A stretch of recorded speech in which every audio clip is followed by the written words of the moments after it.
Aleluia!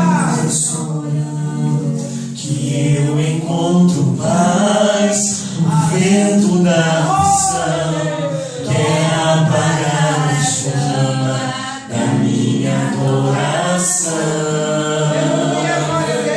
O mundo é um oceano, minha carne é um furacão, minha vida é um barquinho buscando direção, descanso em minha alma e acalma a tempestade que agita o meu coração. Amém, vamos ao Senhor Jesus, amém, igreja?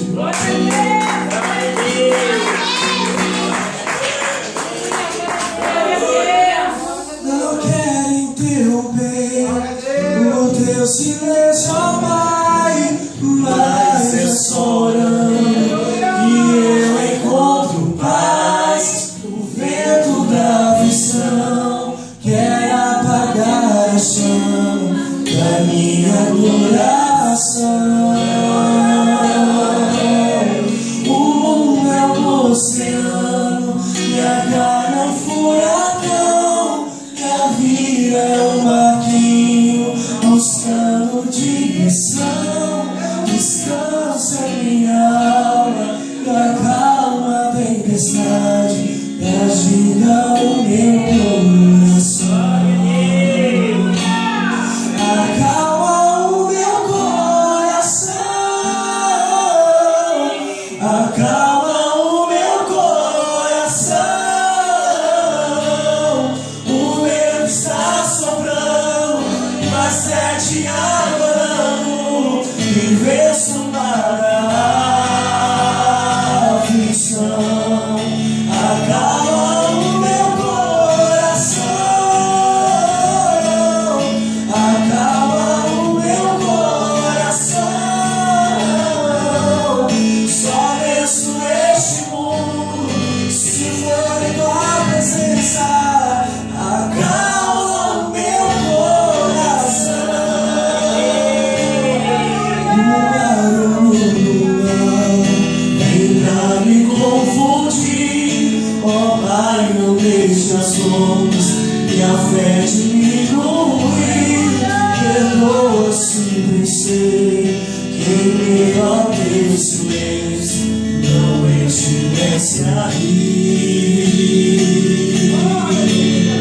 Viver na superfície sem poder respirar é o mesmo que morrer por não te adorar.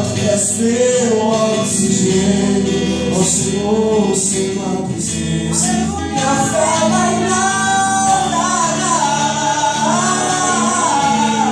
Acalma o meu coração. Acalma o meu coração. O vento está soprando, mas é te adorando. Viver sumada aflição. Acalma o meu coração. Acalma o meu coração. Só venço este mundo se for em tua presença. Acalma o meu coração.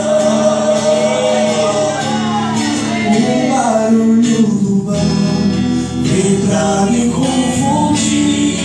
Ó Pai, não deixe as ondas e a fé diminuir. Perdoa se pensei em meio ao teu silêncio não estivesse aqui.